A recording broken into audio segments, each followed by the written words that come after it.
It's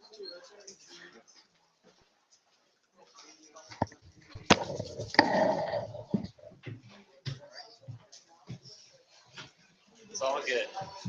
I signed into the right email. Okay, and We'll see what happens. Yeah.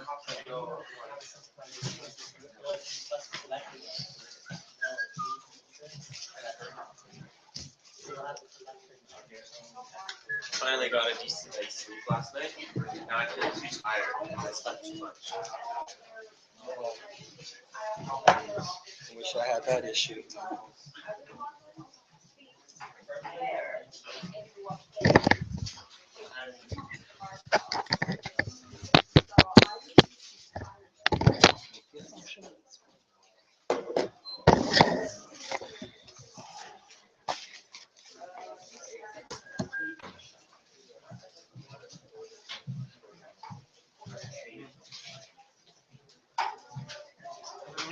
Blue jackets.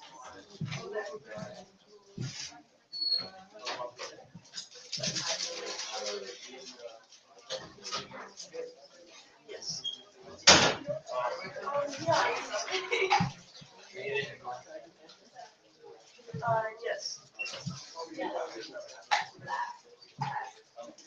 Yeah, I mean, if you were first signed up as a free person, it would be like every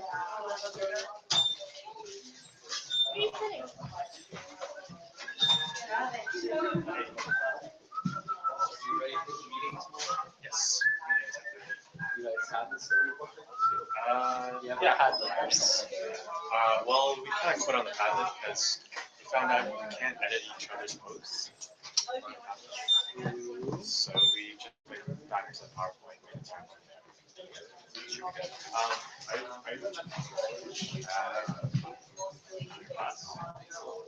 any she'll be quite Okay, this is free.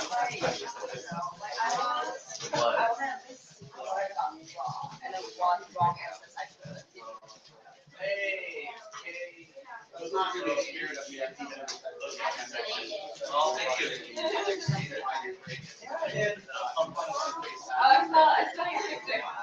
So you should. I don't know. I thought it was up for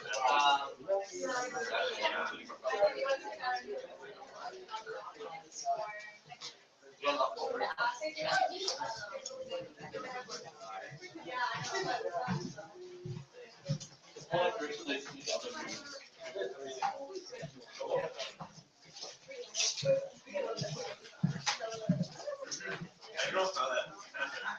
Just the sort of narrow does.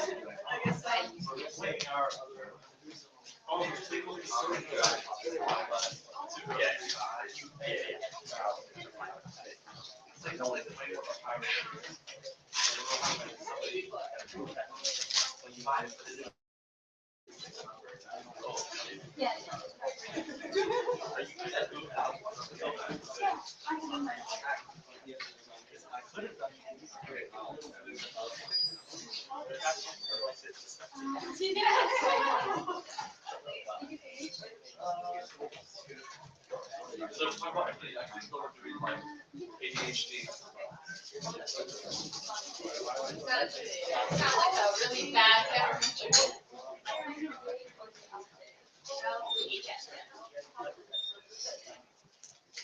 The lovely people of the world.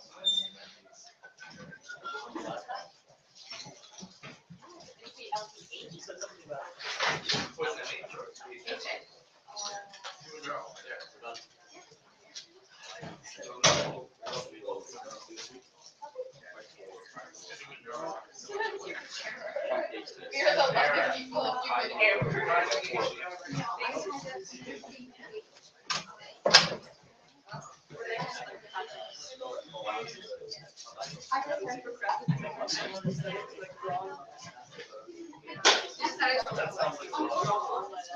Wait, we're getting on to this, right?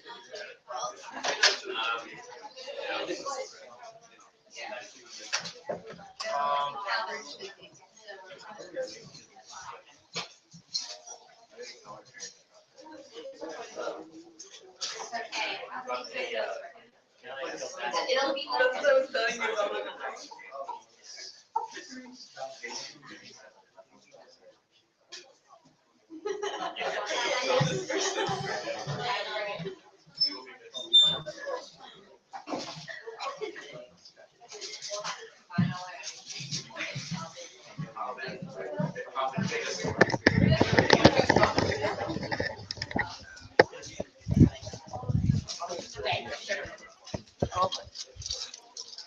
like how much sugar I always. You're so smooth. That's horrible. It's a big plan.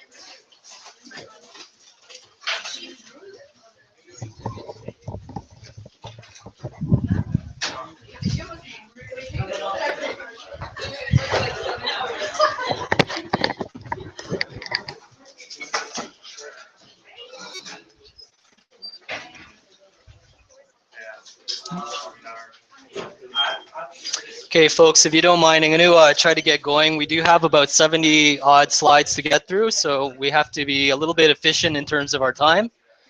So I'm going to take you through a couple of things as neurobiologists, why we're interested in things like next generation sequencing. I'm going to take you through different sequencing events. And so the first part will actually be really technical. And I won't be going into really fine detail related to the different types of sequencing. I'd like you to be comfortable with the different types of sequencing that are available. They all use the same sort of strategy. And these are ones that actually derived from a classic Sanger sequencing method that was introduced in 1977. I'll take you through that really quickly. Hopefully you've had that in biochemistry, so it should be more or less a review for you. And then I'll take you through some next generation platforms, which means that you're doing the same sorts of reactions in parallel. And that's really all next generation is. It's just a faster, speedier process. And then I'm going to take you through this idea of RNA. So for us as neurobiologists, we look at genome-wide association studies where we look at DNA and we look at genomic sequences and we do things like whole genome sequencing. But really for us as neurobiologists, the thing that should interest us is really RNA. And there are lots of reasons why RNA sequencing and neuronal RNA is actually more important. We still use the same technique, the same principle, and I'll take you through that really quickly. And I'm just going to acknowledge my colleagues, Dr. Papaconstantinou as well as Dr. O'Leary. Usually we give this lecture together. They're not here currently this year, so I'm going to take you through some of the basics myself. If you have any questions, you can let me know.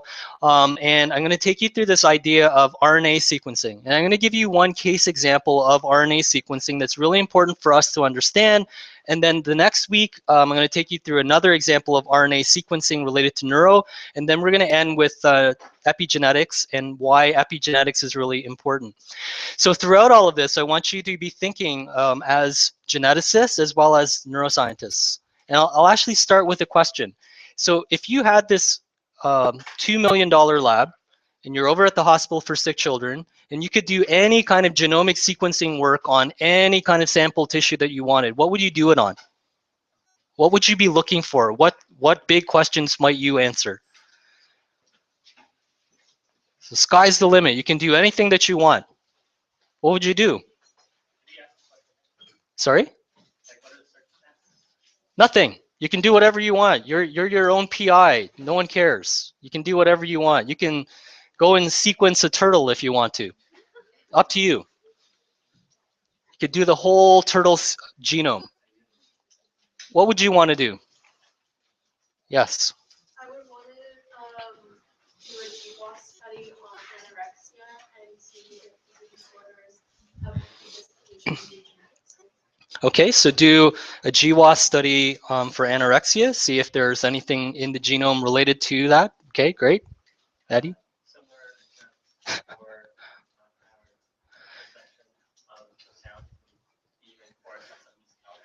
Musicality. Okay, great. So maybe there are more musically inclined individuals. I'd say that's a pretty good use of $2 million. So sure, we could do that. So Dr. P and I have a lot of discussions about what we would do if we were to set up our own labs. And one of the things that really is interesting to me is this idea of the welderly. Have you heard of the welderly before? So some individuals go through their entire lifespan where they can get to about 105 and 110. And for whatever reasons, they don't really get sick. And we know that there is something in their genetic makeup that actually allows them to get relatively healthy or stay relatively healthy. And this concept of the welderly, that somehow their genes are protecting them from the environment, that's one of the things that I would really want to do. I would want to know not disease genes that we often talk about, but I would want to know like disease, genes that actually protect us. And certainly when we get into today's lecture, that's one of the things that you can start thinking about. This goes back to what we talked about in the last lecture. And this is some of the work that is done by Collings group, and this is related to prion proteins. I didn't tell you the whole story of prions. I told you the majority of the story, but there are some individuals that were exposed to prions and scrapie, but actually, for whatever reasons, they were protected from having misfolded proteins. And when you go back and you SNP associated with it, if you put that SNP into mice, you can actually show that in mice, instead of building up abnormal prion proteins at the level of the thalamus or in the hippocampus, these mice, when they get injected with aberrant prion proteins, they're protected. And so this idea of actually looking for genes that protect us and using these genome sequencing technologies in these whole genome studies or exome studies is really important. And that's something that I want to get across. I'm going to get into this next week, but as neurobiologists, we're actually in the place where we should be looking at single cell sequencing, and we're the best individuals as neurobiologists because we do single cell recordings. We put a pipette up against a cell. That cell, we can take out the entire cytoplasm, we can take out the nucleus, and we can do it cell by cell. And when we start doing this, we can actually understand the genes, as I'll show you next week, that are involved in how a gene, how the series of genes actually transforms a stem cell into a fully differentiated cell. And this is the work of Dr. Zhao. It just came out this morning, and he actually did single cells. He took 84 single cells, put a pipette, took out the DNA from each of those 84 cells, did whole genome sequencing on each of those 84 cells, looked at what happens during differentiation, and he was able to tell what was going on. So I need to get this idea across to you about whole genome sequencing and some of the reasons why we do it. Now, you don't have to worry about all of these numbers. The ones that are most important, I'll point out to you. If we take a look at all of our genomic changes that are possible, we can have really big changes on the order of several megabytes, and these large chromosomal rearrangements are possible to see. We can have balanced rearrangements where we can invert a gene on a chromosome, or we can have translocations, so you can have movement between chromosomes, and they're balanced because overall the size of the chromosome, the genetic complement, doesn't change, or we can actually change the genetic complement and have an unbalanced copy number variation, or we can have a deletion. We can duplicate certain genes. We know that that happens in different individuals, and these unbalanced changes are ones that we can measure as well. If we were to take a look though, in your genome, it is very, very unlikely that any of you have these really large chromosomal rearrangements. It is more likely that these small little changes at the level of the nucleotides and having these SNPs that we've been talking about for GWAS, these are much more common in your genome. And that's one of the reasons why today we're going to be talking about whole genome sequencing as well as exome sequencing. So we have a lot of different possible changes to our genetic makeup. The vast majority of them, though, are down here on this end. And we need to be able to identify these things at a certain level. We can see, for example, by the naked eye or close to the naked eye using a microscope, chromosomal rearrangements using a very, very old technique like karyotyping or fluorescence in situ hybridization. We can map out whether or not we see chromosomal rearrangements. And when we see these larger genomic changes, we can also identify things through microarrays. But when we're talking about these single nucleotide polymorphisms, these techniques are no longer sensitive enough. to be able to detect these changes. They're not able to detect a single base pair change. They can't tell you if there's an insertion or a deletion. They might be, in certain cases, if you have the right probe, allow you on a microarray to determine if you have a duplication or a deletion, so a balanced rearrangement. But for the most part, when we're looking at all of us in here, we're not looking at this end. We're looking at this end, where we have many, many different changes in our genome. And this is getting back to what we talked about earlier with those genome-wide association studies. So we need to look at the entire genome, in other words, to be able to understand what's going on in our behavior, in development, in anything related to the nervous system.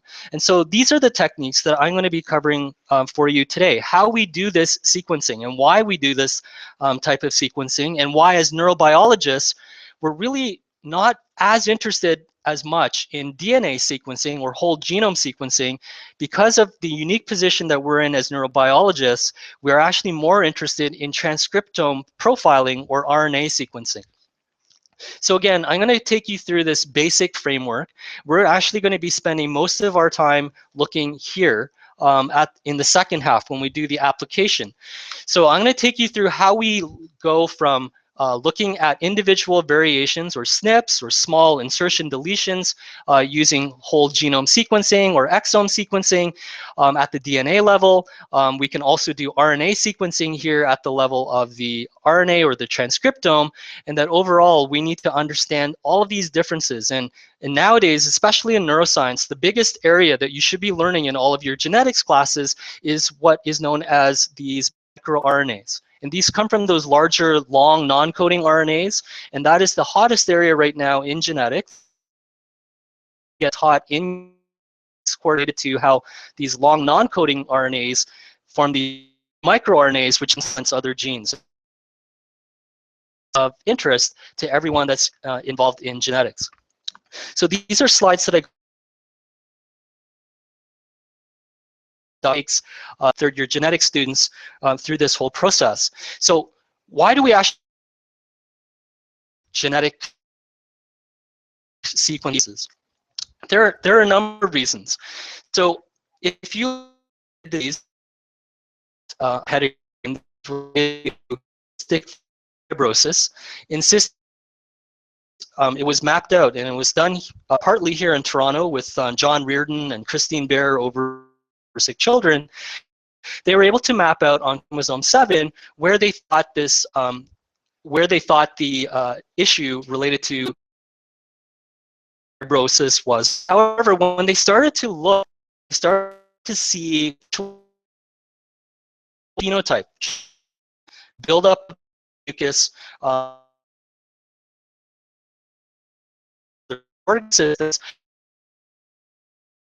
This is not just involved this chloride transporter, ABC category transporter, and we won't go into a lot of details.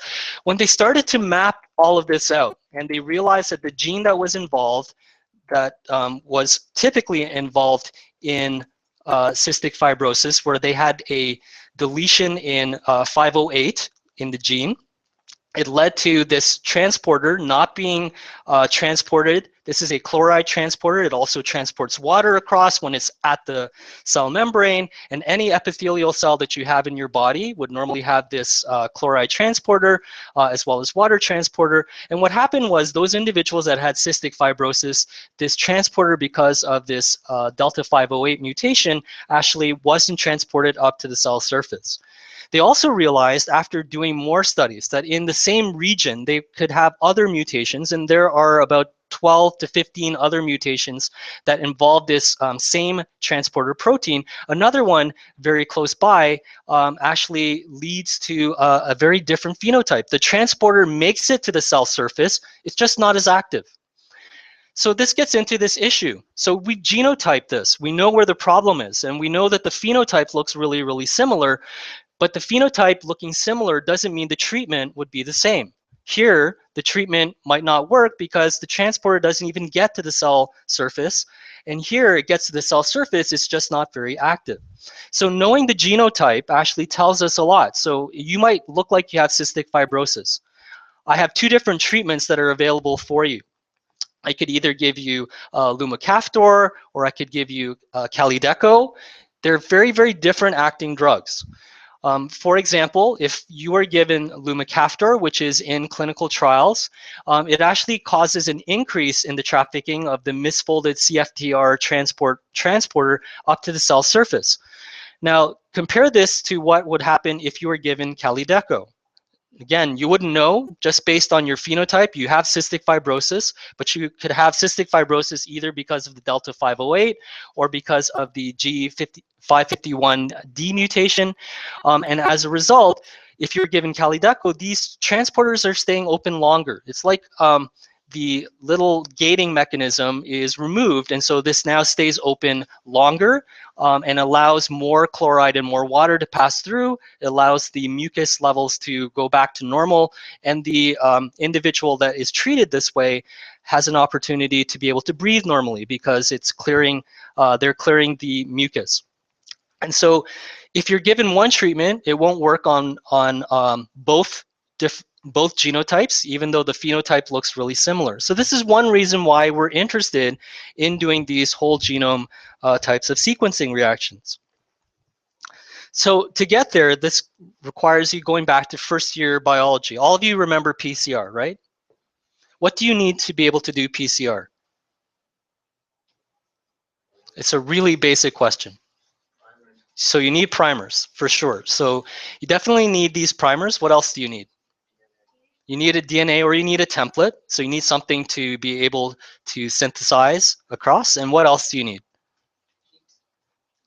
Well, kind of need heat, but why do you need heat though? Okay, sure.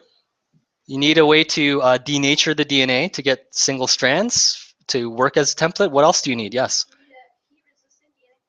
So you need a DNA polymerase. So there's a polymerase or an enzyme that's catalyzing this whole reaction, and then you need these DNTPs. So all of this is really the basis. Every last one of them is the basis for the Sanger sequencing reaction. It's the same basis for dideoxy sequencing methods or termination methods. It's the same basic principle that we still use to this day. So we're still using a template. We're still adding nucleotides. We're still extending the template and making more copies of it in order for us to be able to do the sequencing. And along the way, you're going to see how this all sort of works together. So these are sort of the way that we do things now. In the past, before PCR became easy to do and readily available, we did things like northern blotting, southern blotting. For proteins, we did western blots. And the northern blots, what do we use those for? Back to your first year biology. You guys don't do these anymore because it's really hard to do them, but we would use northern blots to detect. So it's RNA, yes, and southern blots to detect different DNA. And nowadays we use PCR, and PCR has become sort of the standard way in which we detect different detect different DNA sequences, etc. And these were somewhat useful for detecting absences or specific sequences. If you had a sequence, you ran the RNA or DNA on a gel, then you transferred it to a membrane, and then if you had a specific probe, and then you probed one of your lanes, you could actually see if that sequence was there or not, because it would still be complementary for it. So this allowed you to do different types of RNA sequences, allowed you to do lots of things with proteins, but these small variations where you're off by 1 or 2 nucleotides, where we have SNPs, for example, these methods were not sensitive enough. Even PCR itself, unless you're setting it up the right way, and you know in advance what the actual mutation is, PCR and RT-PCR itself isn't sensitive enough to be able to tell you unless you know what you're looking for ahead of time. If you know where you're supposed to be amplifying across a specific region, it works. But if you're amplifying across a stretch of DNA, your RT-PCR won't work at all. So again, this is sort of the basis for what is known as Sanger sequencing. Do you guys do Sanger sequencing at all nowadays? In your labs, first year, second year bio labs, Sanger sequencing? Do you do sequencing at all? Third year labs? Biochemistry? So how do you guys make your gels? So this is eventually all of these things are going to be run on a gel. What kind of gels do you guys know about?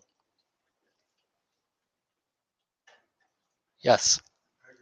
Agarose. Okay, this is not agarose. What other types of gels do you guys know about? What do you use to run westerns, proteins? Yeah.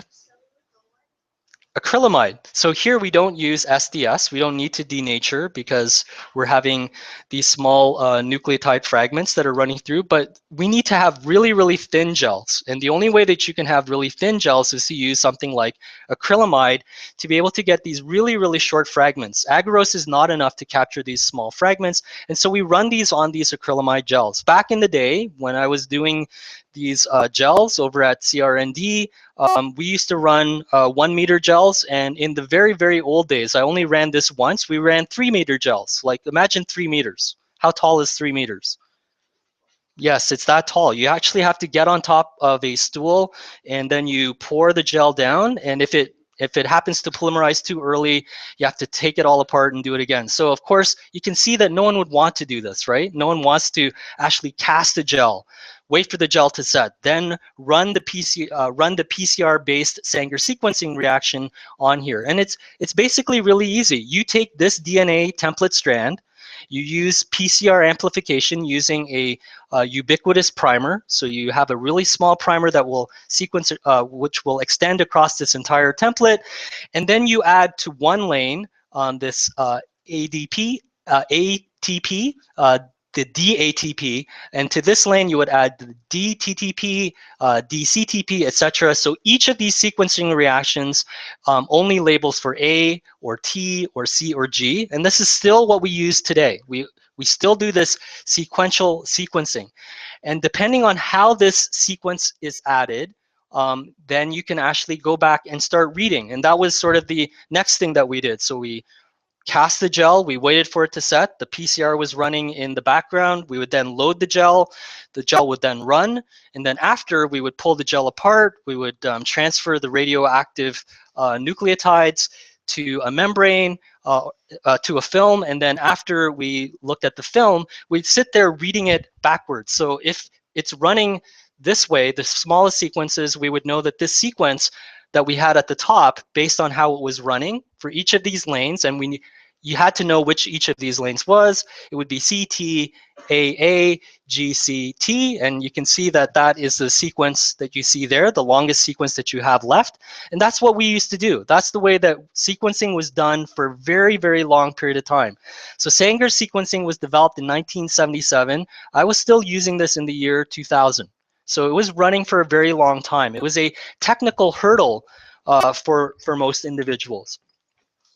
What came along next was people wanted to speed up this process. That whole thing, which was great as sort of a graduate student, right? So you could loaf around all day and do other things. And if your supervisor asked you, what are you doing? I'm running a gel. And then if they caught you the next day, what are you doing now? I'm waiting for the film to develop. And you could do this experiment. It would take you about a week, right? And it was great as a graduate student. And I think that there must have been some really bad PI out there who said, we have to speed this whole thing up. We can't have our grad students sitting around all day. We need to automate this whole process. So what happened was they used the same idea, the same process. They still add using PCR, different segments or different nucleotides to this. And now instead of waiting to run it on a gel, this will simply be done on a capillary surface. And I'll show you this in the next diagram. And a laser just reads off the fluorescence because each of these different deoxynucleotides fluoresces at a different color. And you can quickly use a laser scanner instead of having someone read it, to have a laser scanner read it for you within seconds, instead of taking like up to a couple of hours to maybe half a day to be able to do this. So the gels became smaller. The way that we visualize this became much faster. And these gels that used to be 3 meters long, we could do exactly the same thing on these little tiny capillary gels. Same idea. The capillary gels now were about the length of your finger. And they would be running in parallel. You could do many of these at the same time because they were so small. And this completely automated the procedure. This is the way, and this came out at the very tail end of the 1990s. These capillary gel electrophoresis sequencing methods came to the forefront, and this is how the Human Genome Project was run.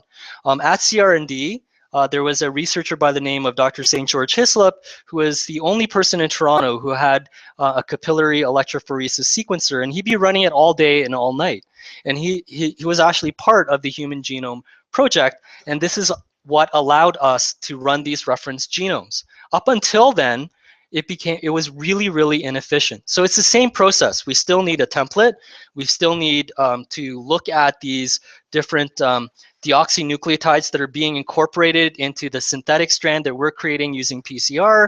And we still need some kind of way to be able to visualize it. We're still using gels, but they're much, much smaller. And there's no humans involved in reading the gels anymore. So from a number of different labs, starting very, very early on, using the old method, someone was sitting there reading these things, to then moving into the capillary-based Sanger sequencing. It took about 12 years from multiple labs across the world to be able to complete the Human Genome Project. So you heard about the Human Genome Project getting the draft sequence. It's been estimated that with all the manpower, all the equipment, all of the time that was spent, it's about $3 billion to create that one draft sequence of the human genome back in the year 2000. So again, everything is always getting better, more efficient, and people started to realize, how can we speed this process up even more? So all of that took 12 years. No one can do research for $3 billion. It'd be impossible. It's not economically feasible. How do we make this more cost efficient, more time efficient? How can we use the same principle of having a template and then speeding up this process of looking at the synthetic strand that we're creating and looking at how the different nucleotides are being incorporated and how can we automate this process even further. So this idea of next generation sequencing, or NGS, actually started in about the year 2000. And what this really means is that instead of running a couple of reactions on a gel, you're actually running multiple reactions at the same time.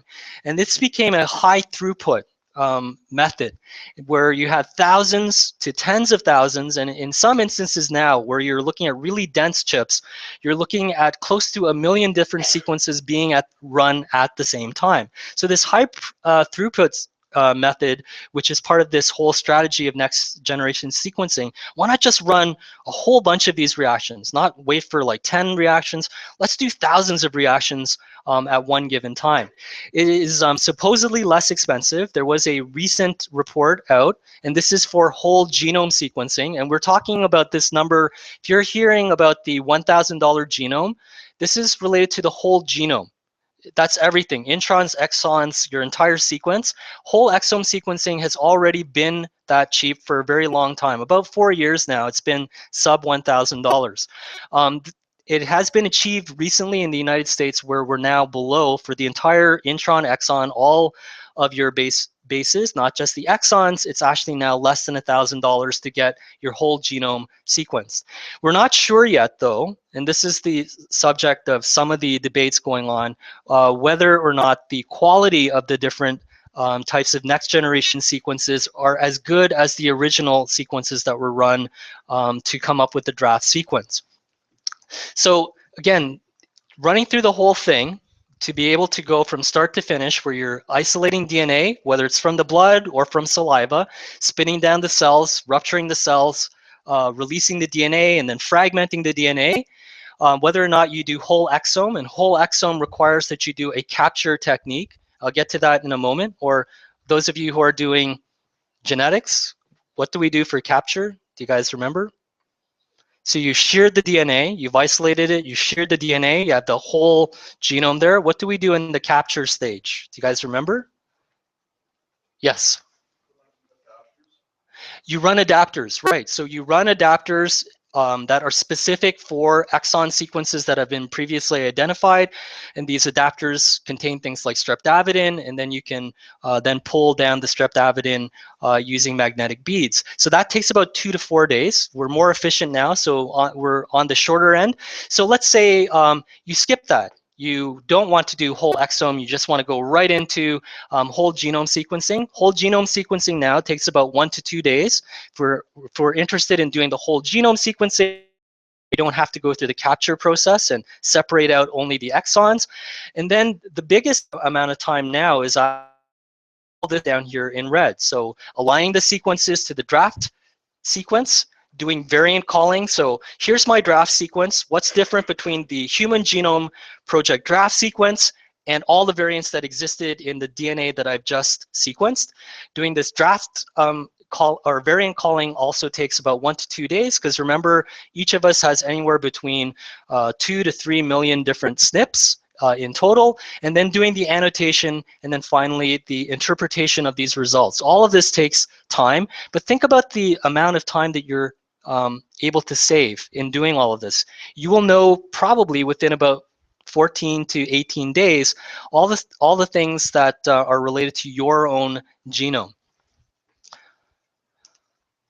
Okay, so again, one of the things that is really amazing is that the amount of time now that we're doing this whole genome sequencing is much more time efficient, it's much more cost efficient, and as a result, we are at the level of the $1,000 genome. And the original challenge of being able to sequence 100 genomes, which was the Archon Genomics prize that was set out, like, we want you to give us 100 genomic sequences, and we want you to do it in this amount of time. This project actually became canceled in 2013 because we're able to do so much so quickly. And again, it's just for your own information that the amount of time that it takes now is much more efficient. So this goes back to what I started off with. Can you think of a reason why you might want to look at the whole genome of individuals that are 100 years old? Because, well, we know that they'll have some sort of SNPs regardless of what they are, and if we can kind of compare or do GWAS studies to compare their SNPs with the, I guess, their SNPs as to whether or not they're healthy or not, or what SNPs may have contributed to them being healthy, then you can sort of get an idea of what kind of preventative mutations are helpful. Maybe. We're not sure yet, so, but that's the project, which is to see, is there anything in the genome that actually confers wellness to individuals that live to the age of 100. And it's kind of an interesting project. The data is about to be released in the next few months, so it'll be interesting to see what SNPs that they've been able to identify. So in terms of next generation sequencing platforms, there are many, many different platforms. If you've been reading anything online, you'll know that these many, many different platforms are rapidly disappearing. It's like the grocery chains here in Ontario. A long time ago, there were a number of different grocery chains, and now we're down to like a couple. And all of these different companies are kind of buying each other out. And now we're down to really Illumina going up against Roche. And these are the major platforms that you'll find in most of the labs that you visit. Ion Torrent still exists, but it's also sort of being phased out as well. So you get these massive companies buying each other out, and now we're down to just a few companies that are involved in the whole sequencing. But overall, the strategy is exactly the same. In my day, we would have to do the DNA isolation, still the same. We still do the DNA isolation the same way. We still shear or fragment the DNA into usable bits. And then what we do is we take some of those individual DNA fragments, and then in my day, we had to clone them into these vectors here. And this is why it's in vivo cloning. It was into bacteria. We'd grow up individual colonies, and it was a long, laborious process. Can you think of a reason why we would have to do this? Because we want to know the sequences here. Why would we want to do this?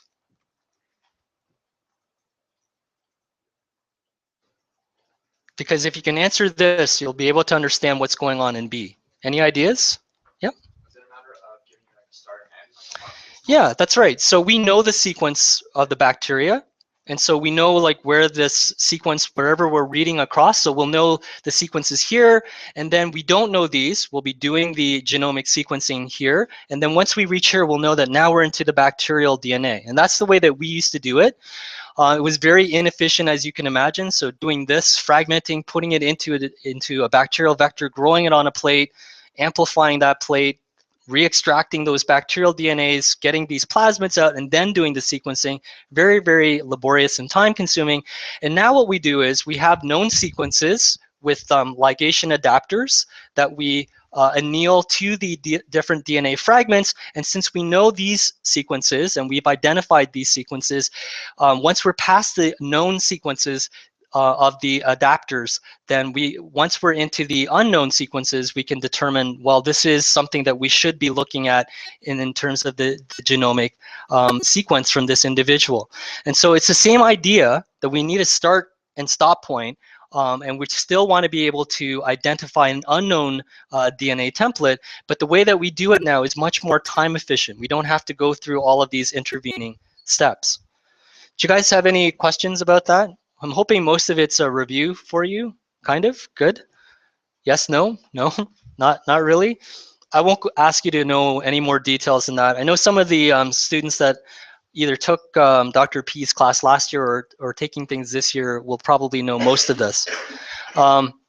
So again, for next generation, the basics are getting the template ready, having this template in different forms, doing the actual sequencing, which is still the same today as the 1977 sequencing, Sanger sequencing method. Imaging is a different way to do it, and there are a number of different ways to identify when a new nucleotide has been added, and I'll go through that really briefly with you. And the longest amount of time actually still is in the genome alignment and assembly. So reading it, doing all of these other steps 1 to 3 are relatively quick. Step number 4, genome alignment as well as assembly, because you've chopped up your DNA, your genome, into all these different bits. Now you're putting together a jigsaw puzzle from all those different bits. That alignment and assembly is actually what takes the longest period of time. So again, we start off with a template, just like in that previous diagram. We have a known region, those 2 little adapters that flanked, and a target region that we want to be able to sequence. Usually there's a universal primer that begins this whole template process of expansion, where we repeat this sequence over and over again. So we've put little around it. Because we're doing next generation sequencing, we need to run this in parallel. So we need to amplify this through PCR many times over to be able to run this in parallel. And we can do this again at a single molecule level nowadays, which I'll show you in a moment. So again, we're breaking up the DNA into these fragments. We're adding known sequence adapters around it. We can expand through PCR or multiply through PCR all of these different fragments with the adapters, and we can run these things then in parallel. So the most common sequencing methods that we see are these different colored dyes, whether we're looking at it fluorescently or not, or pyrosequencing. And I think I asked a couple of you about this. Do you guys remember what pyrosequencing is? Yes, you're shaking your head. What is yes? What is pyrosequencing? Do you recall? Basically, total sequence by pyrophosphate that comes off the guy. Perfect. How do we measure that? So you're absolutely right. So we can actually, when we're adding another deoxynucleotide to it, a phosphate group will come off. We can measure that. And how do we measure that? Yes. We could measure it through luminescence. We could measure it through, for example, just being able to measure changes in pH.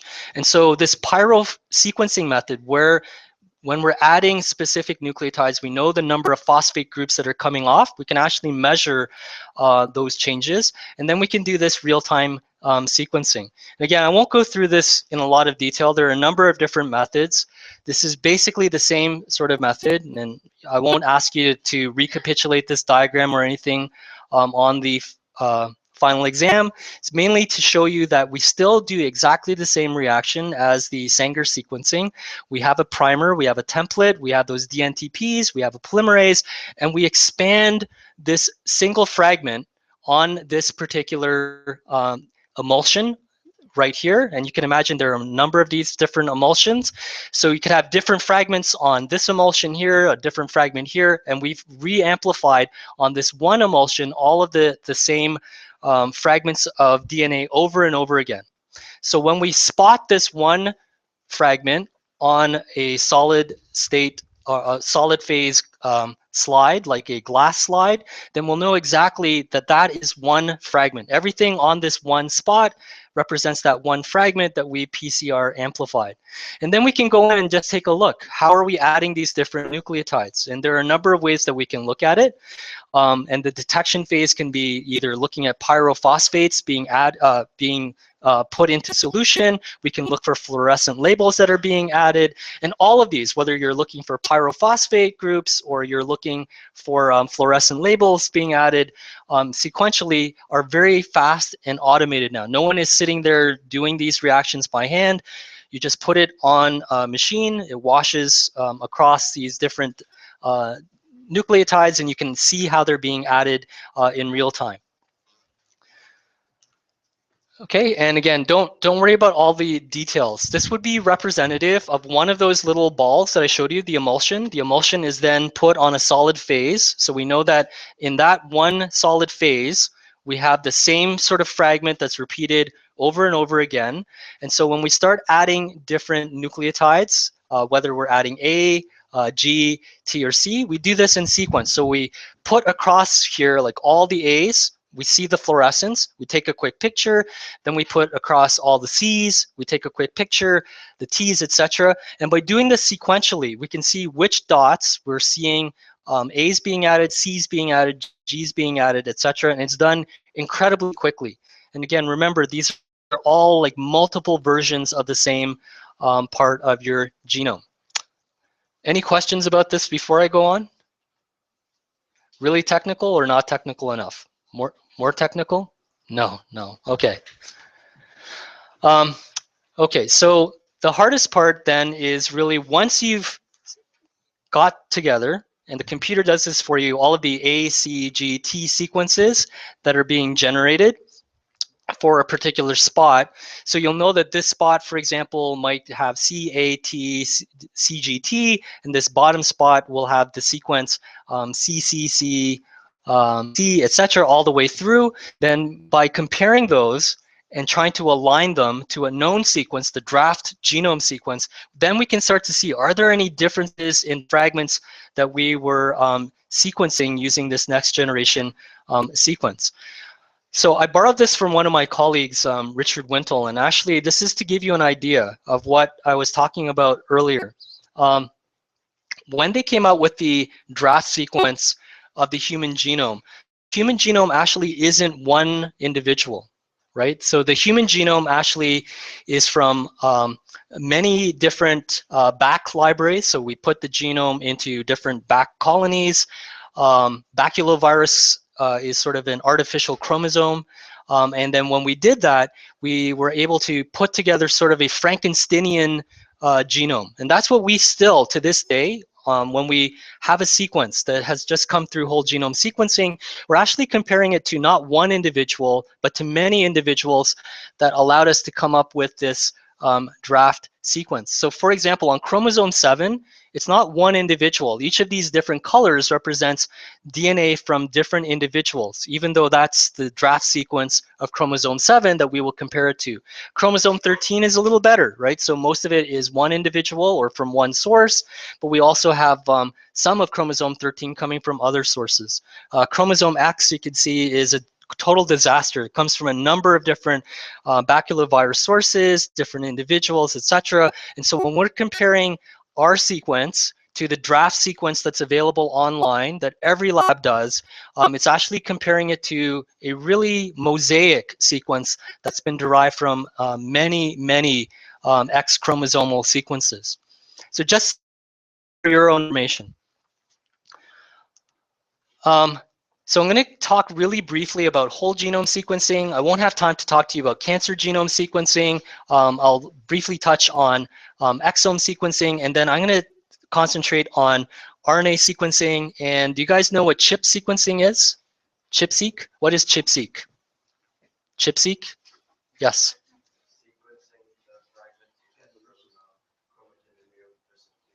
Okay, so chromatin immunoprecipitation. Why might that be useful?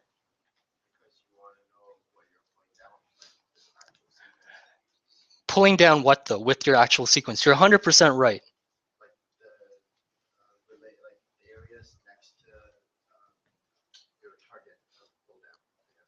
Okay, so the targeted pull down will also pull down other things too, right? What things might it also pull down with it? Like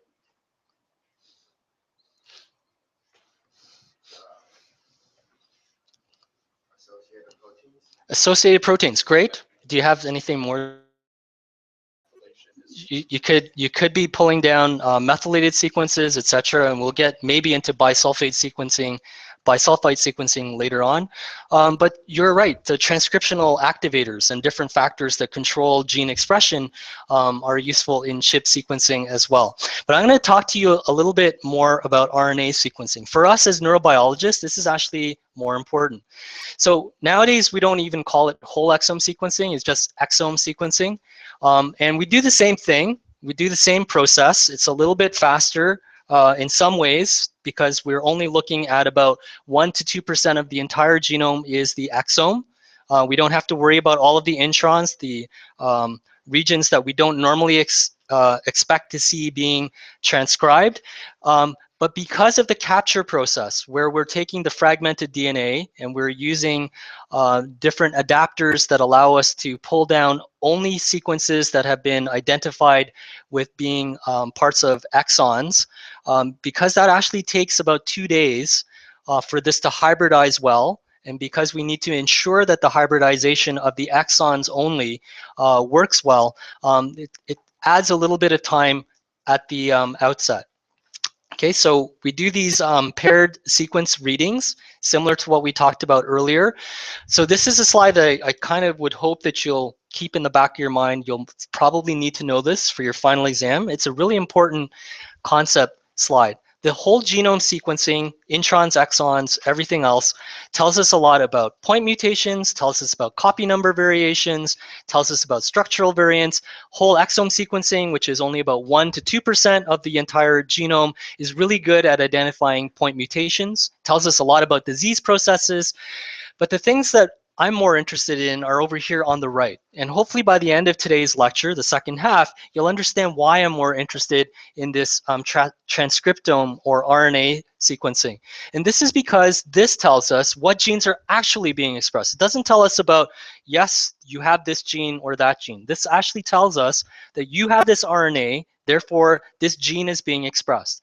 This also tells us about splice variants. In neuroscience, splice variants are what make channels do the types of things that they do. So you wouldn't be able to tell that only from genomic or exome data. You'd only be able to tell this from transcriptome data. Again, genetic fusions, we'll talk a little bit about as well. And this is actually the same sort of idea about doing transcriptome analysis. So there are some advantages to the transcriptome. Same idea. We will look at 2 different conditions. You might, for example, want to know if in a normal colon versus a tumor genic, you'll isolate all the RNAs. So what are the genes that are being expressed, in other words, from a normal colon versus a colon that has colon cancer or a tumor? You'll isolate all of the RNAs from both samples. You will then do, you can do a really quick RT-PCR to create cDNA. You don't have to. This is one way to do this. And then you can add the same linkers. Because it's DNA, you can go directly into DNA sequencing, where you're reading through the 2 different ends off the 2 different parts of the adapters that are found at the ends. And then you can start looking on the genome. So what genes do these map back to? But you can also do a lot of other things that you can't do in a regular whole genome or whole exome sequence. So this will tell you, for example, about things that I've already mentioned, about whether or not different transcripts are being fused, if you have RNA editing, if you have alternative splicing, etc. It'll also tell you a little bit about which isoform you see more of. And this is one of the real big advantages of RNA sequencing. So it might tell you how much more of a regulatory isoform of an RNA that you get in a disease versus a normal, and allows you to start comparing what is going on. It also tells you a little bit about whether or not different splice sites are more common in a disease. It tells you a little bit more about which promoters might be more active in a disease condition because you're looking at the actual gene expression. And again, any other splicing that occurs in a disease state, etc. This can also tell you about somatic mutations. And this can also tell you, and this is really important, that using RNA sequencing, it gives you some data about loss of function and haploinsufficiency. If you're not seeing that transcript, you're supposed to have 2 copies. And for whatever reason, you only have half the number that you're supposed to have. This haploinsufficiency is something that you'll be able to tell on an RNA sequence, but not on a whole exome sequence. Okay, so you have 2 copies of a gene from your mom and dad, but now you see that you have only half the number that you would normally expect. This haploinsufficiency is only determined through RNA sequencing. For those of you who are in genetics, what is this syndrome? It's classic syndrome. It's of interest to us in neurobiology. Any ideas? Chromosome 7, long arm. And this is a classic case of haploinsufficiency on chromosome 7. Very characteristic. Any ideas? Have you heard of Williams syndrome or Williams-Buren syndrome? Yes, you have? We learned about it in top genetics. Okay, so tell me a little bit about how you get microinsufficiency. Basically, there are this like disease or mutation is paired with another one that if you have too much of one copy or too much of it of the other copy, like basically one converts to the other copy and then it ends up messing up. That's how I took it. Okay, not the way I learned it, but okay. Anyone else know about Williams syndrome or Williams-Burns Burren syndrome? Any ideas? Yeah. No, but Thanks. when one copy, you lose one copy of the gene. Yep. The remaining copy still can't make up for it. That's correct. That's correct. So in this particular instance, there are a number of small deletions that occur within the Q arm at around position 11, and these small deletions are enough to cause this haploinsufficiency, which lead to changes in cognitive status, as well as very characteristic behavioral changes. So these individuals that have Williams syndrome are, again, believed to be really when you look at them, they're very happy, positive individuals all the time. They look like they're really happy. They have really, really high verbal scores, so they can talk like you wouldn't believe, but they have a number of other cognitive deficits associated with it. And it's one of those reasons why we're really interested in RNA. Okay, so let's take a break here. I'll go through the rest of the slides really quickly as well, related to why we're interested in RNA, and then I'll talk to you a little bit about your final exam.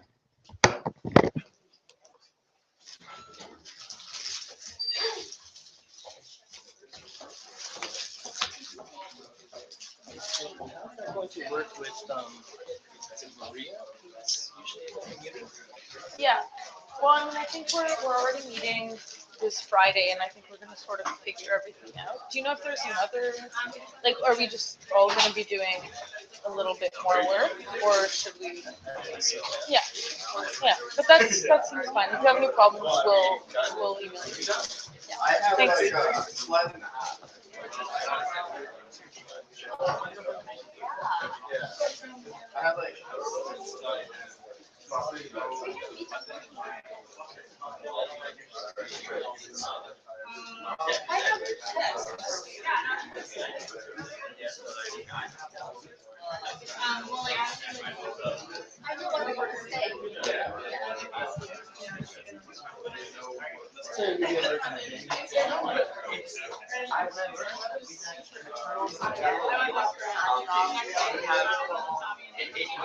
WCS is in conjunction with RSS.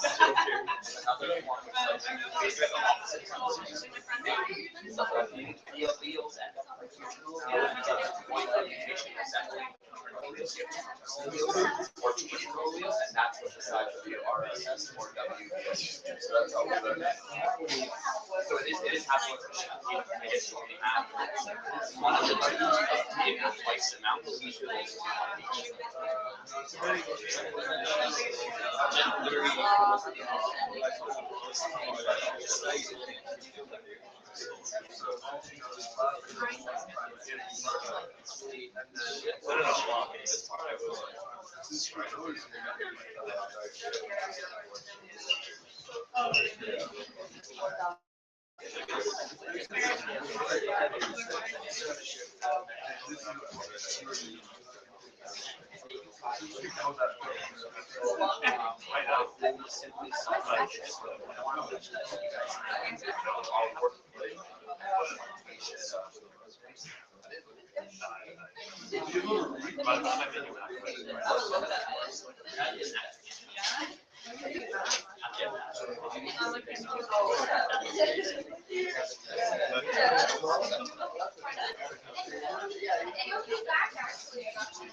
They're eating and they're human embryonic cells. That's what I look into. That's what they, why they use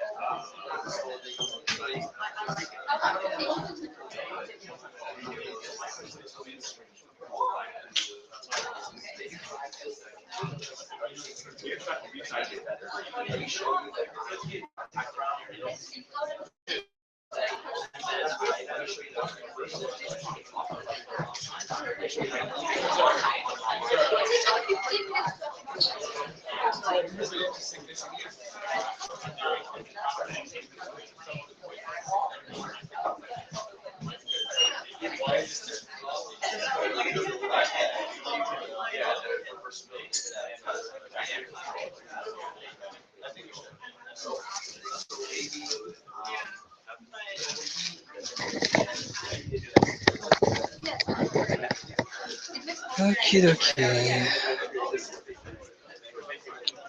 Okay, if you guys don't mind, I'm just going to get started.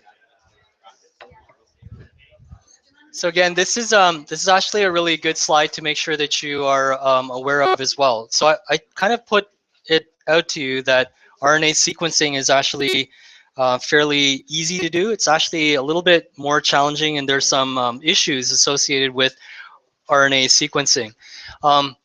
So a lot of times we get contamination from a number of different sources. As neurobiologists, actually, we get a little bit less, but I'll talk to you about that in the next week.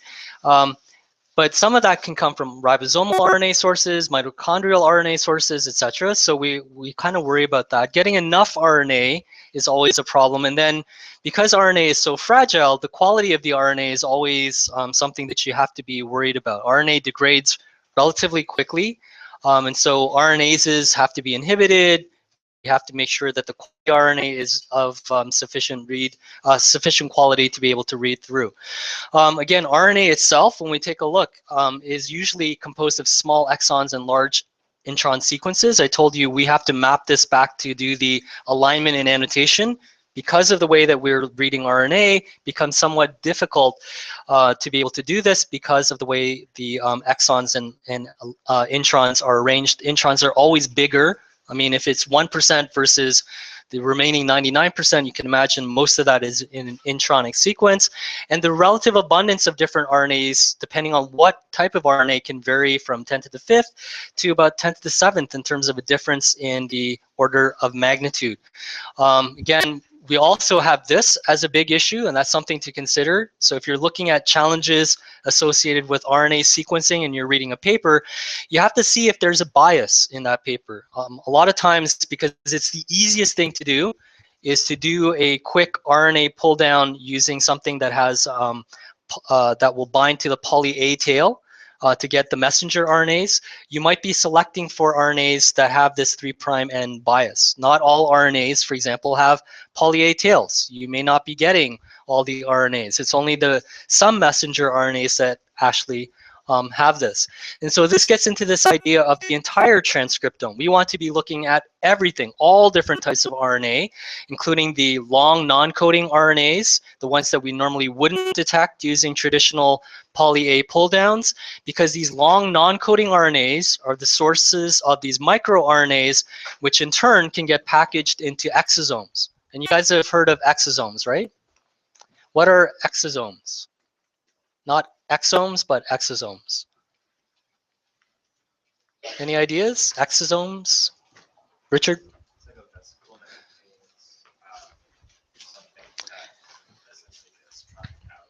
Yeah, so this is a large, think of it sort of as a large vesicle that contains all sorts of different components, growth factors, different microRNAs, etc. We used to think that that was garbage, but it turns out to be a really important way for the cell to regulate its environment.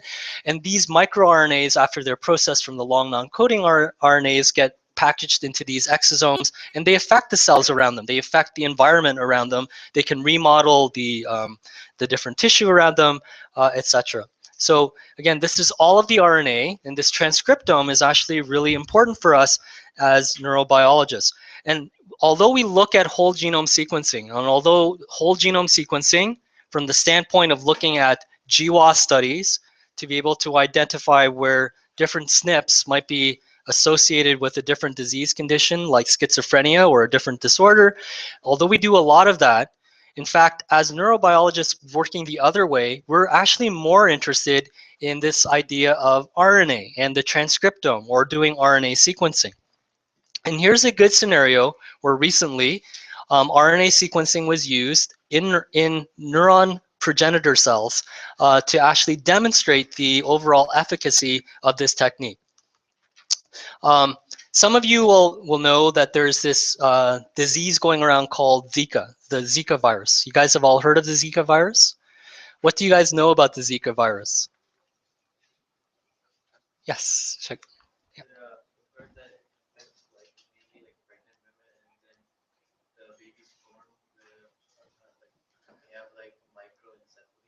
Microcephaly, sure. Maybe. We're not 100% sure yet, maybe. So that's great. Anything else that you know about Zika? Sorry? Makes for cheap flights to South America. Correct, okay, I guess so.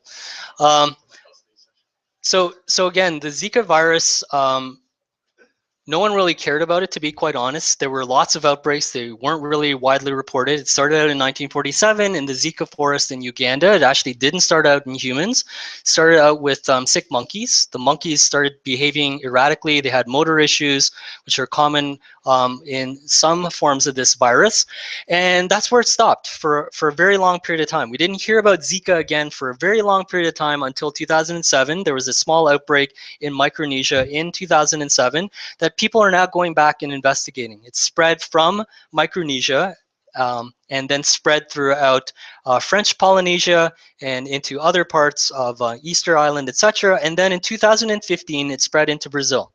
And in Brazil, it made big news, because what normally happens is that throughout 2014, when the epidemiologists in Brazil started to look at incidents of microcephaly, they only saw about 147 reported cases in the hospitals of microcephaly. In 2015, that jumped up to over 3,500, closer to 4,000 individuals that were born with microcephaly.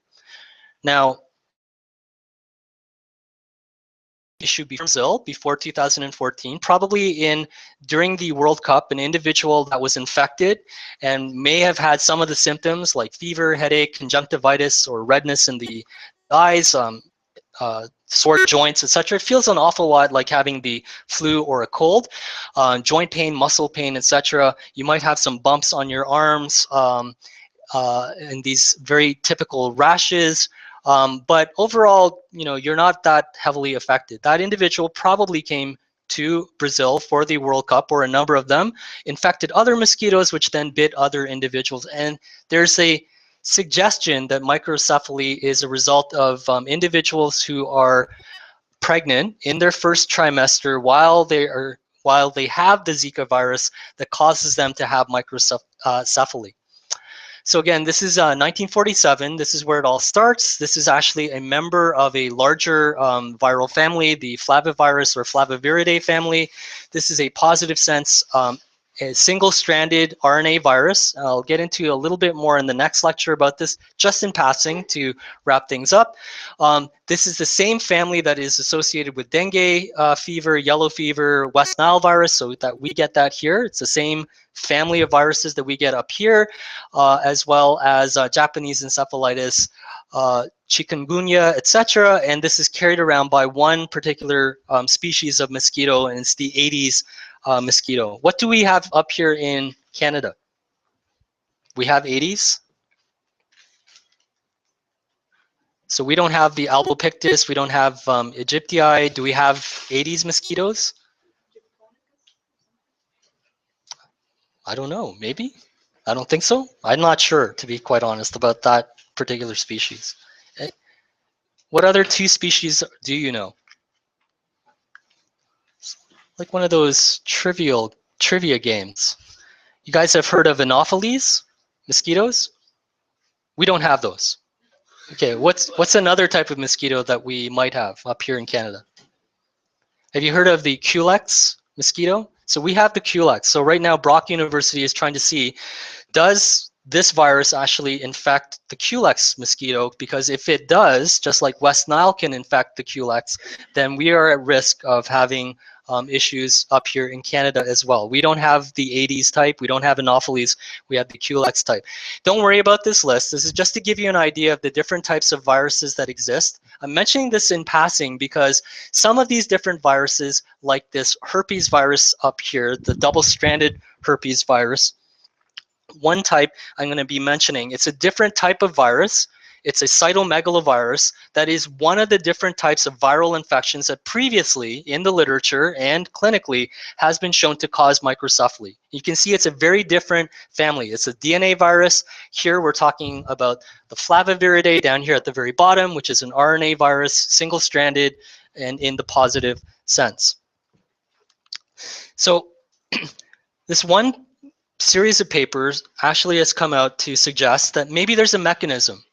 Getting infected with this Zika virus actually might play an important role in this microcephaly that I'm going to be talking to you about in a moment. So this has actually also changed the way that we do science. So this one virus has actually completely changed and revolutionized how we report science. Because this is occurring so quickly and because people are in a panic, because this is the best that science can do right now, and right now science has no idea what's going on. How scary is that? So people are now just randomly publishing all of their results in a non-peer-reviewed way. They're not holding on to them, hoping that they're going to get published somewhere. They're just putting all the results that they get on Zika in non-peer-reviewed places, hoping that someone's going to read it and do something or come up with an idea. And it has fundamentally changed the way that we do science. And this is one of those papers, and this figure actually comes from this one paper that was published by a group from Brazil that suggested that the Zika virus can actually infect neural stem cells. And these neural stem cells, which can become brain organoids, they will cause the structures to be smaller. And I'll go through that in a moment. And hopefully I'll tie in the RNA sequencing with this as well. This is the paper that I'm actually going to be covering with you today. This gets into RNA sequencing. And this gets into why, as neurobiologists, we're interested in RNA sequencing. So this paper came out in January of 2016. It was one of the first published peer-reviewed papers that was published in Stem Cell related to a possible mechanistic explanation for what happened in 2015 in Brazil, as well as in Colombia, in different parts of Latin America. So it's a really simple paper in many ways, but also a really complex paper. So Guoli Ming, for example, is a virologist. Hong Jun Sung is a neurobiologist. It's very rare for these individuals to come together to collaborate. Usually get neurobiologists collaborating, but here you get all these different groups of individuals, because it's a very different type of disorder, coming together to try to understand how this is working. Why is microcephaly occurring? So in order to get there, I'm going to take you through some really quick things related to how viruses infect cells. So for those of you who've taken virology, just sit back and take in as much as you want.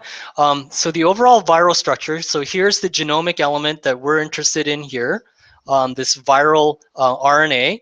And this RNA doesn't sit by itself. It's usually protected by this capsid. And this capsid is composed of each of these individual units that you see here is called a capsomere. So coming together, it forms this structure that wraps around called a capsid. And this viral structure can then just sit like that, with the nucleic acid sitting in this capsid structure, as you see here. And this is together, the nucleic acid and capsid is called the nucleocapsid, or this can be further enveloped and have an envelope surrounding it. It turns out that the flavivirus that we're talking about and the Zika virus is an enveloped virus. So the flaviviruses, the West Nile, dengue, Japanese encephalitis viruses, all the flaviviruses are these enveloped viruses, so it has this additional layer on the outside. So that's actually really important, because this is one thing that as virologists they look for. How does the cell actually attach on to the cells that it's infecting? What cells can it infect? And then how does it actually propagate through different cell types? So these envelope viruses are really important, because the envelope itself comes from the host cell. So it's infected you. It's using your own membrane system to create sort of the envelope around it. So this is the system that we're looking at over here. All of the different types of viruses that we're looking at as part of the Flaviviridae are in this right-hand panel. The virus will go up against the cell. It will make contact. It has a specific receptor that causes it to start this process of endocytosis in the cells that it can infect. It can't infect every single cell. Not every single cell will have, for example, viral particles associated with it. But if it does encounter a cell that has the right receptor, it begins this process of endocytosis, and that envelope that contains the protein that interacts with the host membrane protein allows it to be endocytosed. The viral genome gets released, and as it gets released, it starts undergoing viral replication using the ribosomal machinery that's involved. So this is sort of the overall structure, the genomic RNA sitting in here. This is actually not for the Zika, because the actual Zika virus EM hasn't been made available yet. We think it's very similar to what you're seeing up here, which is the dengue virus. And the dengue has a very similar structure, we think, because it's the same family member. And it's really these envelope dimer proteins, the ones that form the soccer ball-like structure, that allow it to make contact with the cell that it's going to infect. Okay? So these E dimer proteins are the ones that we're the most interested in, because as this virus brushes up against other cells, it will start to make contact with a number of different cell surface proteins, whether it's a glycosylated, sialic acid containing protein, etc. It'll eventually find an entry receptor of some kind on the host target cell, which then allows it to endocytose through the clathrin-dependent machinery. We think, and this is on the next slide, and I'm trying not to make it too confusing for you, so if you have any questions, let me know. We think, for example, sorry, it's on this slide after, but I'll get through this really quickly. So once it finds a target cell that has the appropriate receptors that bind to the E membrane proteins on the cell surface, this virus will then get endocytosed. It becomes unwrapped inside the cell. It will start replicating the envelope as well as its own RNA again, and then it will get repackaged, and then it will bud off and get released through exocytosis back into the fluid around it, or into the bloodstream, etc. So again, I won't ask you to recapitulate this diagram. It's mainly for your own information. I know some of you have taken virology courses, so I don't want to make it too confusing or too simple in case you've already had this in other lectures. So for us, and again, this is the, I believe the dengue. Yes, this is the dengue virus, but it's thought to work in a similar way for the Zika virus. When we look at the cells that seem to have the entry receptor, it's this one receptor called DC sign that we find on dendritic cells. So in your skin, we have these epithelial cells on top, and just under those epithelial cells, you have these immune cells, which are known as dendritic cells. These cells have the correct entry receptor for flaviviridae, including the Zika virus. And it will enter into this cell, it will infect your immune cells, and these immune cells can then get trafficked into lymph nodes, and then from the lymphatic vessels get into the bloodstream. And then the next time a mosquito comes along and you are carrying the virus, and the virus is getting released into your bloodstream, it will take up those viral particles and begin this process on an uninfected individual. And we think this is sort of the transmission cycle for the Zika virus. So the scary thing, 2014, Zika virus was not a big issue at all in Brazil. People were getting symptoms, and during the first trimester, when they were being infected with Zika virus, they had a lot of, they had no issues. Like, they had no idea that this was going on. They didn't know that they were going to have a child that had microcephaly. They're going through pregnancy as they normally would, and the screens that are available that we might use to diagnose microcephaly in the first trimester were not employed at that time in Brazil. It is now in following up in 2016, but in the early part of 2014, 2015, none of this was going on. So we can actually look for microcephaly in a number of different ways. We can do first trimester screening, which is done for individuals with high-risk pregnancies. So if you're an older individual, if you have genetic abnormalities in your family, you've had another birth that has been abnormal in some way, whether it was some sort of strange delivery, etc., you undergo this first trimester screening between weeks 11 to 13 of pregnancy. And you get a couple of standard blood tests done. You can get screened for levels of human chorionic gonadotropin, or you can get a test done to measure the levels of pregnancy-associated plasma protein A, and you can tell if your levels are too high or too low. There's a narrow range, and if you're outside this range, it can represent some sort of chromosomal disorder associated with the developing fetus. You can also look for an ultrasound. If there is extra fluid behind the neck, that's usually a bad sign on an ultrasound. Typically with chromosomal disorders, you see this on an ultrasound during that first trimester as well. None of these were done at the time in Brazil back in 2015 because no one suspected that there was going to be this big outbreak in terms of microcephaly.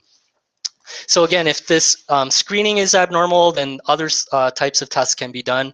Again, normally individuals that are 35 years of age or older, some sort of issue with a previous pregnancy, with a birth defect, etc. If you have diabetes or if you have lupus, epilepsy, you're often screened using either a blood test or an ultrasound for potential abnormalities. None of these were individuals that had any reason to suspect that they would have microcephaly in their fetus. So again, other things that can be done, amniocentesis, as many of you will have heard of, screening for things like Down syndrome. You can screen for Tay-Sachs disease.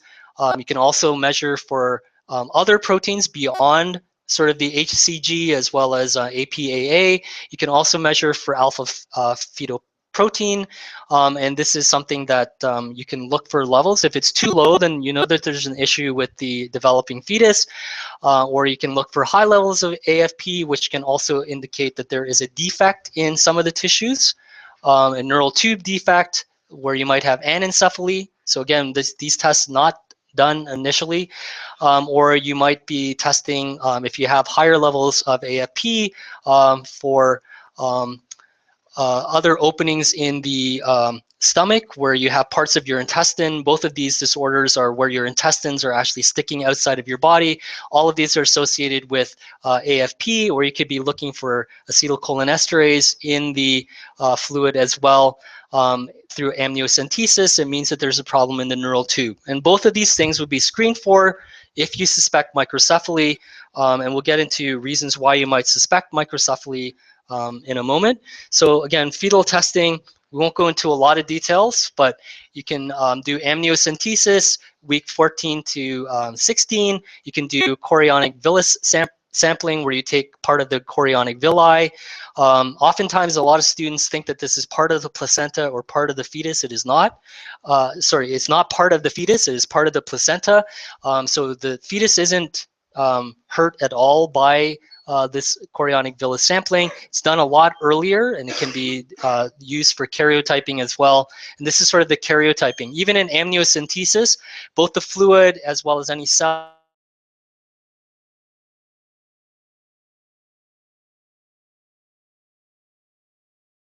cholinesterase, or you can go and grow the cells to karyotype any of the chromosomes through karyotyping if you suspect Downs or any other trisomy.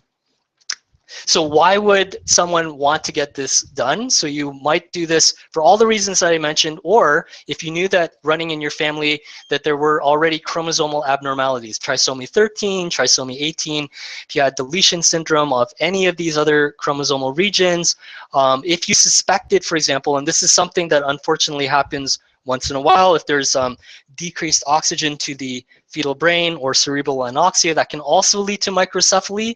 You can actually go back and test for this. Or, and these are ones that I'd like you to make sure that you are familiar with. During pregnancy, it has been known for a while, both in animal models as well as in individuals that have demonstrated that they were infected with these different vectors. So rubella is a virus, cytomegalovirus is a virus, herpes, syphilis, these are all viruses. If you are infected with these during your pregnancy, it can lead to microcephaly. Toxoplasmosis gondii is not a virus, but it can also lead to microcephaly. If you have any of these, or you suspect any of these, and these are acronymed together as Torch's factors, then you undergo those types of screening. None of those 3,900 individuals in Brazil had any of those issues. They were not of the right age range. They had no birth defects in previous births. They had nothing else. They had no incidents of cytomegalovirus infection, rubella, herpes, anything else. The only thing that some of them had reported was they might have had Zika. And that's where the outcry and this, people started to suspect that Zika was the source of microcephaly. And this is sort of microcephaly. So when you're born, usually your head circumference is measured within after 24 hours. So you give the head circumference time to recover from going through the birth canal. And after 24 hours, if you are if your head circumference is less than 2 standard deviations below an age-matched and sex-matched baby, then you are diagnosed with having microcephaly. If you are 3 standards below the normal head circumference, and this has been reported in some of the cases down in Brazil, then you have severe microcephaly. So why do they care? Yeah, do you have a question? Don't most people have herpes though? Don't most people have herpes? I don't know. Yeah, like 90% of people have. But that's oral though. Or is it specifically like genital herpes? I don't know. As long as the virus is active in your bloodstream, then yes. It has to be active though. It could be, you could have a latent virus. It's possible. So if it's latent, I don't think so. It has to be active. So one of the consequences of microcephaly, because of the brain development, everything that you can see here is related to the brain. Vision problems, hearing problems. These are basic motor skills as well as basic reflexes. So being able to feed and swallow normally is also affected in these children. Unfortunately, there's a lot of developmental delay, intellectual disability, seizures, potentially running into epilepsy. All of these are a consequence of microcephaly. So this is taken directly from the CDC website, and these are direct quotes taken from the CDC website. And again, this is the warning that the CDC has in place right now for individuals that are traveling to areas like Colombia, Latin America, parts of the Caribbean that seem to have the Zika virus, that they should be careful of being infected through a mosquito bite. It can also be found for longer periods of time, actually, in the semen as well for men once they're infected. So it seems to be a long-lasting virus. And again, the Zika seems to be able to get past sometime during the pregnancy. The mechanism isn't known, which is one of the reasons why this paper was pushed into publication really early. A few months after this sort of relationship came out. Yeah, Danny. How come if they're part of a family that we know quite a bit about, Yeah. wouldn't the mechanism follow a similar pattern of like Going from mother to fetus, wouldn't they be able to infer or even narrow down their surface understanding of the Zika virus gets to a fetus? So there are a couple of issues. Some are social issues. So for those types of microcephaly itself is a very rare condition outside of the genetic abnormalities, etc. All of those genetic abnormalities are rare too. So we don't see this very often. Secondly, no one really cared about Zika virus up until 2015. So there wasn't a big, it's like one of those genetic rare diseases, rare disorders. No one really cares because not a lot of people are affected by it. So a few months back, there was sort of this controversy. Actually, in Brazil and in Colombia, they started to come up with a theory that actually it's not the mosquito, it's not the Zika virus itself. It's actually the chemical that's used to control and kill off the mosquitoes, the insecticide that was actually causing the microcephaly in Brazil, right? The World Health Organization actually came out very, very strongly because there's no epidemiological evidence to suggest that. This has been in use for over 30 years. So why is this suddenly now causing microcephaly? It's also used in other countries where there are no reports of microcephaly outside of Brazil, outside of Colombia, etc. So there is no evidence to suggest that this insecticide is actually causing microcephaly, but there are all sorts of theories that were coming out. So imagine you're a scientist, right? And you have no idea, like you see all of this happening and you see this incidence of microcephaly going on, and you need to understand the mechanism. As scientists, that's one of our primary jobs, is to understand the mechanism so that we can do something about this. In fact, again, it's spreading northwards. It's now into parts of the southern United States and parts of Texas where they are reporting it in mosquitoes. We still, to this day, don't have a firm link between Zika virus infection, even though the CDC, the Centers for Disease Control, on their website suggests that there is a link. We don't have a firm link with Zika. We do for one other condition, though. In those same places that were infected with Zika virus, those individuals also developed Guillain-Barré syndrome. Do you guys know what Guillain-Barré is?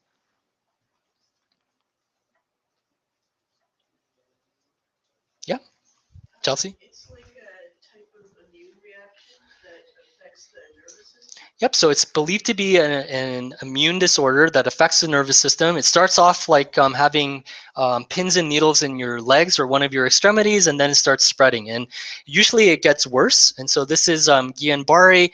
In some individuals, it resolves, it clears up. In some individuals, it continues on and actually causes them to lose motor function, etc. So it is a serious condition.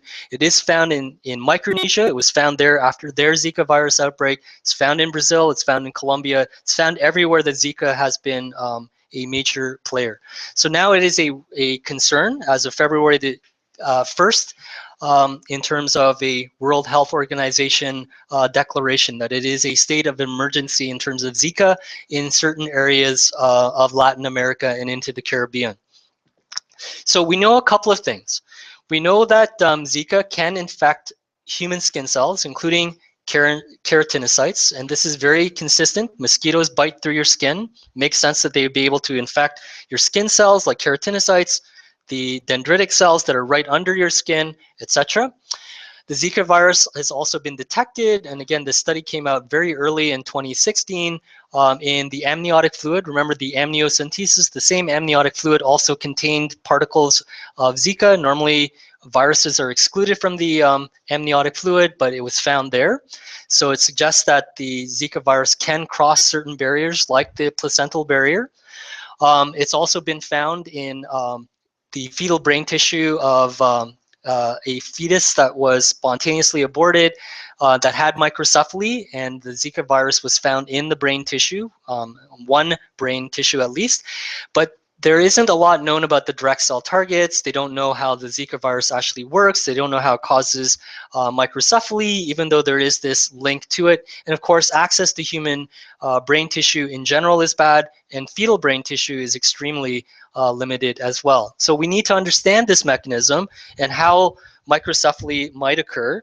And this is sort of both papers try to address this, and they came out almost within the span of 2 weeks of each other, one in a published and one in a non-peer-reviewed online publication. They use the same thing that we've looked at before, those skin fibroblasts. They reprogrammed these skin fibroblasts using the Yamanaka factors. They then induce them into a pluripotent state. They get into these neural progenitor states, and these neural progenitor cells are the ones that they infect with Zika. And they want to know, like, what happens when you infect these neural progenitor cells?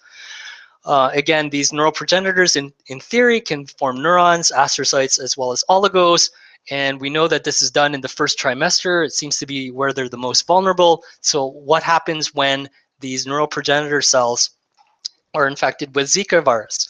So this is where we go into some of the details of the paper itself. And there's some technical details that I'll get into with you. So one of the things that is really cool about this paper is that it takes both an immunological perspective as well as a neurobiological perspective. So these Vero cells are actually monkey cells. Remember, I told you the original outbreak occurred in 1947 in the Zika forest in Uganda.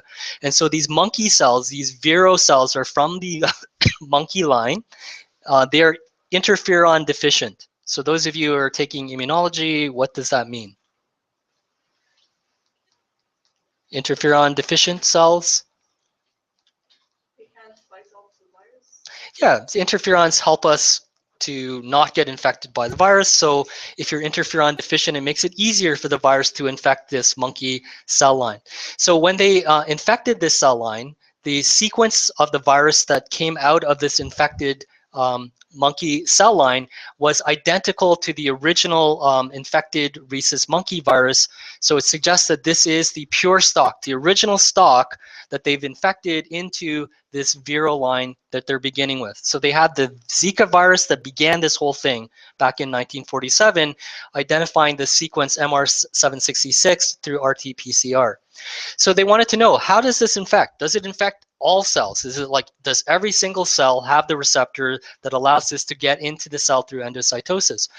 So one of these, actually surprisingly, was the HEK293 cell. This is a commonly used cell line. It's an epithelial-like cell. It kind of looks like epithelium, kind of looks like kidney cells. It's a very common cell type that we begin most of our experiments with. Didn't really infect well here. So it had low permissiveness for the Zika virus. It was actually kind of surprising. If you think that epithelial cells like keratinocytes might be infected, you would think that this could be infected, but it turned out not to be the case. So again, the most important ones are here for you right in the middle, that when they looked at these neural progenitor cells and then they looked to see if there was infectivity of these cells via the Zika virus, the ones that were neural progenitor cells, and this says that it's from individual 1, they did it from 2 separate individuals, 2 separate skin samples, skin sample A, skin sample B, and both cell lines that were derived from, or both neural progenitor cell lines that were derived from this were infectable. But other surprising things were that the embryonic kidney cell line was not infectable. Glioblastoma cell lines were really infectable by this. They don't show you a lot of data. The Vero cell line, again, it makes sense that they would be infected. And a mosquito cell line, because it has to pass into mosquitoes, was also found to be infectable as well. So it infects a lot of different tissues, but not every tissue. So keep that in mind for the time being. So they wanted to know, when you start looking at these different neural progenitor cells that will eventually form cortical neurons, and the cortical neurons are the ones that are lost in microcephaly. We don't have those cortical neurons. How does this translate into what's going on with the cortical neurons? So there are lots of possibilities, right? These neurons might die. That might be one possibility. These neurons might differentiate into something completely different, not neurons. They might go into another lineage like astrocytes or oligodendrocytes. So they wanted to know, if you infect them, what happens to them? The only way that you can tell what happens is through looking at the transcriptome, like what is being altered in terms of gene expression. It's not changing the genome, it's changing gene expression, and what can we take a look at with that? So because they don't actually know the titer, they don't know like how much it takes to actually infect a human, they used a relatively low multiplicity of infectivity, or MOI, and you'll see another value on the other paper. This is pretty low, to be quite honest, and usually we start off a little higher, but they started off with a relatively low amount to begin with. So this is the same slide multiple times that I'm going to take you through. And what you're seeing here at the top is the Zika virus envelope, the envelope protein, the thing that attaches to the membrane before it gets endocytosed.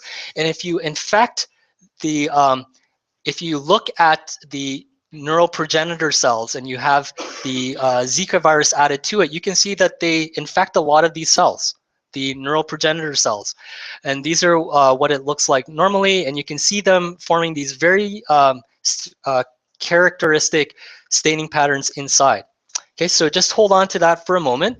And what they're saying is that these cell lines, these neural progenitor cell lines, are the ones that get infected the most. They're the ones that have the greatest permissiveness for infectivity with the Zika virus. Other dividing cells, not so much. Differentiated neurons, not so much. Okay, any questions about this before I go on? And right now we're just looking at panels A as well as C. And I'll take you through a couple of other panels as well. They do find that other embryonic stem cells, human embryonic stem cells or induced pluripotential stem cells also get infected, but they're the ones that don't seem to be pluripotent, and they're losing the expression of the pluripotent marker nanog, so they're not really sure what's going on in those particular groups of cells, and they're very, very low in terms of infectivity. So these are the groups that are the most infected, the ones that potentially can form cortical neurons. If they start forming immature neurons, which is what B is showing you, it turns out that if you differentiate those into immature neurons, the level of infectivity goes down. So there's a narrow time window, in other words, where you can infect these neural progenitor cells. If they're already forming neurons, they're not going to be infected as highly. And so it looks like the population that is the biggest target for the Zika virus, at least according to this one paper, are these neural progenitor cells. It's not neurons. They get infected a little, but not a lot compared to the progenitors. It's not these other stem cells. It's only the neural progenitor cells that really seem to be the target for this. The Zika envelope itself is this flavivirus that we talked about. These characteristic structures are actually associated. Remember, this is DAPI, so this is the nucleus. This is found in the ER Golgi, which suggests that where you're seeing the staining is where the virus is replicating itself in parts of these viral factories. So one of the things that they did next was, if this is actually working the way a normal virus does, if this is actually parts of a viral factory, is replicating itself inside these progenitor cells, if you take the supernatant, the cell media should actually contain viral particles that can also infect other cells. So they take the supernatant from these neural progenitor cells, they go back and incubate those vero cells that we saw previously, and they see that that supernatant infects. So in other words, neuronal progenitor cells make viruses, release viruses, and those viruses themselves can infect other cell types. So it explains a little bit about the mechanism. It suggests that it's the human neural progenitor cells that are affected. It shows that these are infectious themselves and continue to secrete these infectious particles. So why is this important? So if Zika actually infects these human neuronal progenitor cells, one of the things that they were looking at was, so what? What happens? At the end of all of this, what they were able to show is that when you have viral infection shown in green, and you can see that there are a lot of these cells that are infected, those cells actually start to die in an caspase dependent fashion. They start expressing caspase 3, a prototypic apoptotic pathway marker, and this is probably why they see less neurons in a microcephalic brain, because the Zika virus is actually activating an apoptotic pathway, causing those neural progenitor cells that will become cortical neurons to die off early. The other thing that they were able to show was that if they looked at a population of mock infected, so everything except the virus, and they looked at the neural progenitor cells, and they looked at infected cells, if you stain all of the nuclei with propydium iodide, and then you do a propydium iodide plot to see what the overall flow cytometry plot looks like, they actually saw two peaks. They looked like there was a group of cells that were responding differently. They weren't all synchronized together. And so this suggested that there was something going on with the cell cycle, that this Zika virus not only kills cells through a caspase-dependent mechanism, but it also affects the cell cycle. So this is where this whole RNA sequencing comes into play. So what they decided to do was, this virus is not going to change the genome. It's going to affect the overall RNA targets, the transcriptome, and they wanted to know, so what are some of these RNA targets that are getting changed? So they know there's something going on in the cell cycle. They know that there is more cell death. Can they look at all of the RNAs that are being expressed by the mock infected and all of the RNAs that are being transcribed by the Zika virus infected and come up with a transcriptome analysis using that RNA sequencing? And looking at a program called Gene Ontology, what they were able to show is that overall, blue represents a decrease in RNA expression, and red represents an increase in RNA expression compared to the mock infected. So following Zika virus infection, the cell cycle, it's not dividing as quickly, okay? All of the cell cycle, mitotic factors, all of the genes that are associated, and all of the RNAs that are associated with the cell cycle are all downregulated here on the left in blue, and things that are related to cell metabolism as well as the regulation of cell death, like caspase 3, are upregulated following Zika virus infection. So what this suggests is that these cells, these progenitor cells, are dividing slower. They are also dying and upregulating the cell death pathway that are associated with this. So this suggests that this is altering somehow the overall expression of the RNA transcripts that are being produced. Sorry, do you have a question, Danny? Sorry, no, I was speaking to myself. Talking to yourself? Okay. Yeah. Was it a good conversation? Couldn't be better. Okay, cool. So there's this cell cycle dysregulation. They don't really have a lot of data. This monograph, by the way, is exactly 2 pages long. There's a 2-page supplement, but this was published really, really quickly because of the way that the Zika virus is working. So these infected cells also release viral particles, suggesting that they're really important. And we don't really know how this is working. We only can say that through RNA sequence analysis, that somehow the Zika virus affects the overall genetic expression. It's not altering the genome, but it is altering RNA expression as determined by transcriptome analysis. So that means that somehow this growth is being affected, cell cycle is being affected, cell death is being enhanced. Don't really know how. We don't understand the neuropathology just yet. We don't know what it's targeting in the genome that allows it to turn off certain RNAs and upregulate other RNAs, not quite yet. It says that there are some longer term consequences that directly result from this. Interestingly, if you go all the way back to 1971, it suggests that Zika virus infection actually enhances or hypertrophies the astrocytes. It's not something that they have seen in their particular paper, and it's not really clear because women were infected with this. We only see the outcome of their babies, but no one's really looked at the mothers. And the mothers also have neural stem cells. They have stem cells in their own brains.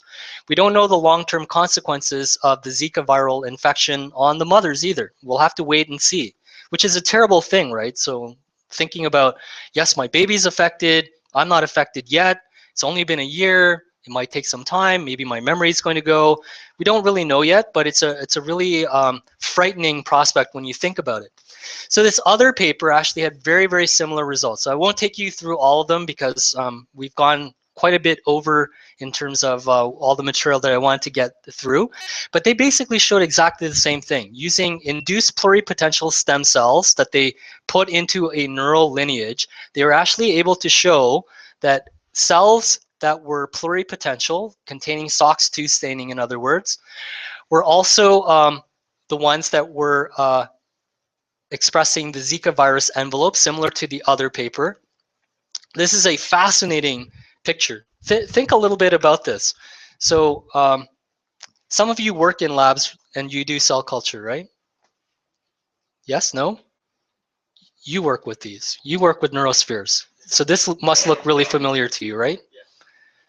Would you ever publish a picture like this? No? Why are you laughing?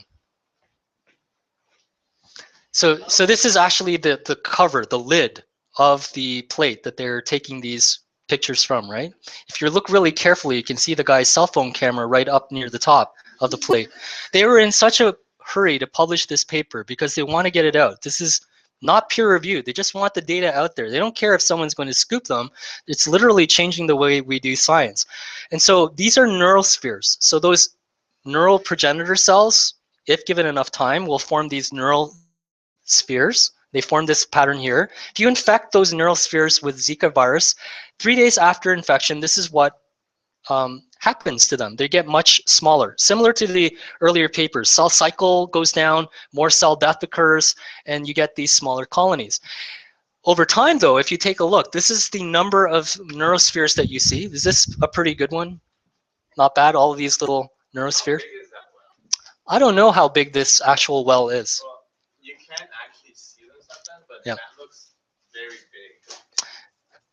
Don't know.